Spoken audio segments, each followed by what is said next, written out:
보내셨고 또 저와 또 아내를 목사와 또 사모로 저희 교회로 맞아주신 우리 귀한 당회원님들과 우리 또 귀한 교육자님들을 비롯한 우리 사랑의 교회 성도님들에게 진심으로 감사의 말씀을 올려드립니다. 먼저 인사 한번 올리겠습니다.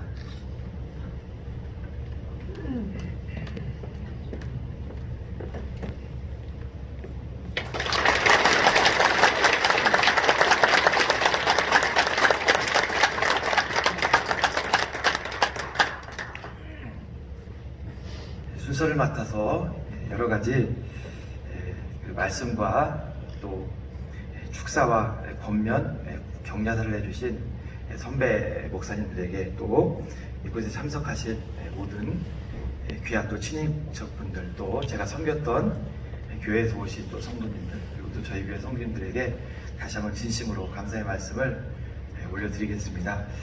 이 코로나 이 바이러스 사태로 사실 참 어려운 상황이고, 또 그러다 보니까 저도 주변에 섬겼던 교회들에서 또 직전에서 몇 군데 섬겼던 교회들에서 오신다고 하셨었는데 못 오시는 분들도 꽤 많이 있었고, 그러나 그 와중에서도 이렇게 축하해주기 위해서 오신 모든 분들께 감사의 말씀 올려드립니다. 저는 지난 12월 8일 여기 전주에 있는 이 송천동의 사랑의 교회로 저와 아내가 또 아이들과 함께 이주를 해왔습니다. 사실 저는 이 전주에 살아본 적도 없고 아무 연고도 없고 아는 사람도 하나도 없습니다.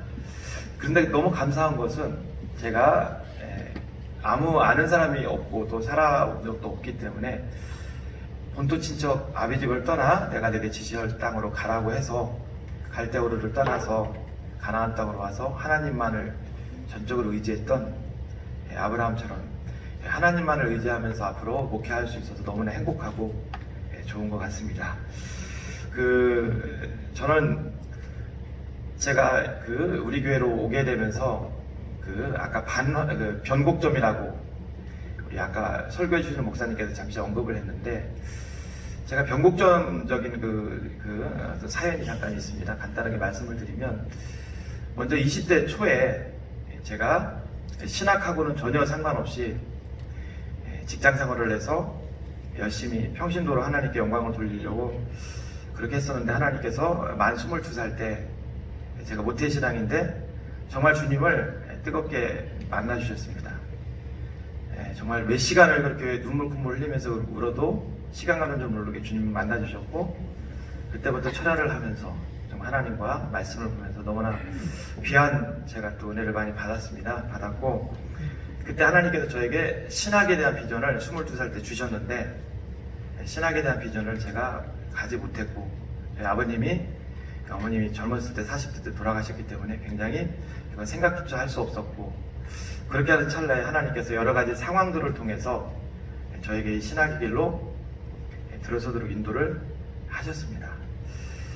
물질 때문에 제가 신학의 길을 많이 망설였는데, 하나님께서는 저에게 제가 MDB를 신학교를 대학원을 다니고 또 THM을 하고 하는 동안 저 미국의 이름도 모르는 이정훈 장로님이라고 이름도 모르는 그 장로님을 통해서 또 많은 분들을 통해서 수업료라든가 이런 것들을 다 지원을 해주셨고, 네가 걱정했던 그 물질적인 것은 내가 한다, 그런 것들을 하나님이 저에게 부여 주셨습니다.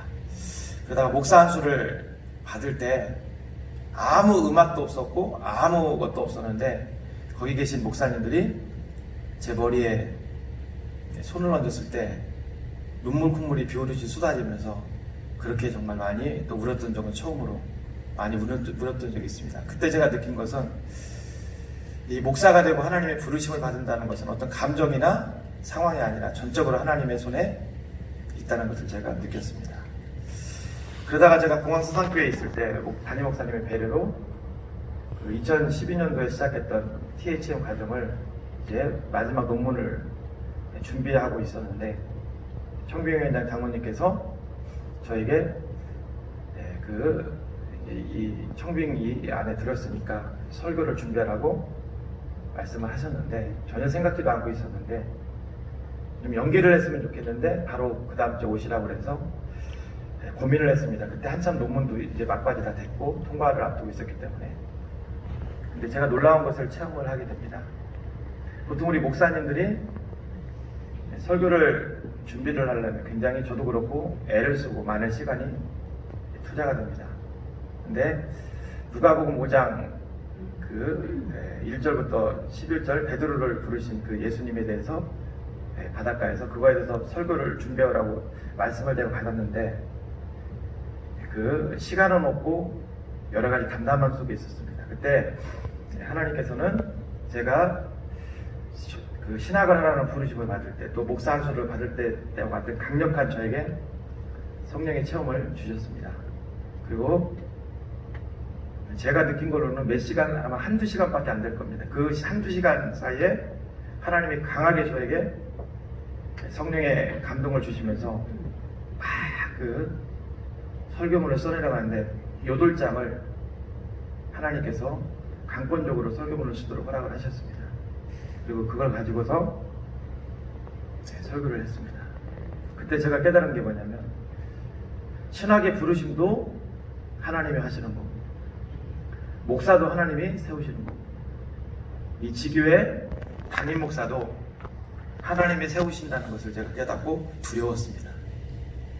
오히려 제가 사랑의 여기 교회 담임 목사가 되려고 그 설교를 준비하기 위해서 많은 것들을 제가 찾아다녔더라면 그렇지는 않았겠습니다만 저는 제가 설교를 준비하면서 그 단시간에 그렇게 많은 분량을 8페이지나 되는 분량을 하나님이 주시는 영감으로 기록했던 적도 많지 않았던 것 같습니다. 그렇게 해서 여기서 청빙 설교를 하고 지금 이 자리에 섰습니다. 이제 담임 목사 위임식을 앞두고 요즘 새벽에 또 저희 교회는 이제 우리 교육자들끼리 기도를 하는데 하나님께서 저에게 한 마음을 주셨습니다. 어떤 마음을 주셨냐면 사무엘하 11장에 나오는 마음입니다.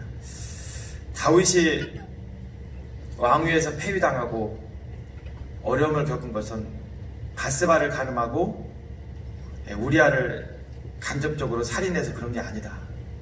사무엘하 11장 1절을 보니까 왕이 출정할 때가 됐을 때 다윗은 자기 부하들은 목숨을 걸고 싸울 때 다윗은 왕궁에서 편하게 오후까지 잠을 자는 것을 하나님이 깨닫게 하셨습니다. 아, 다윗이 영적으로 이렇게 무감각해져 있었구나. 어느 정도 다윗이 영적으로 무감각해져 있었냐면 다윗이 만약에 영적으로 감각이 있었더라면 바세바를 범하고 바세바가 임신을 냈을 때 이미 하나님 앞에 무릎을 꿇었어야 됩니다. 그러나 끊임없이 그것을 덮으려고 했고 결국은 우리아까지 죽일 정도로 영적으로 무감각해져 있었다는 것을 하나님이 깨닫게 하셨습니다. 그리고 저희 교회에서 제가 하나님이 보실 때 뭔가 문제가 나타나면 하나님은 바세바 사건과 우리아 살인 사건을 통해서 다윗을 뽑아내셨던 것처럼 저를 충분히 뽑아내실 수 있겠구나 그런 마음을 깨닫게 됐고 앞으로 이 담임 목사의 직분을 두렵고 떨림으로 하나님 앞에 감당할 수 있도록 여러분들이 기도를 많이 해주시기를 주님의 이름으로 부탁을 드립니다.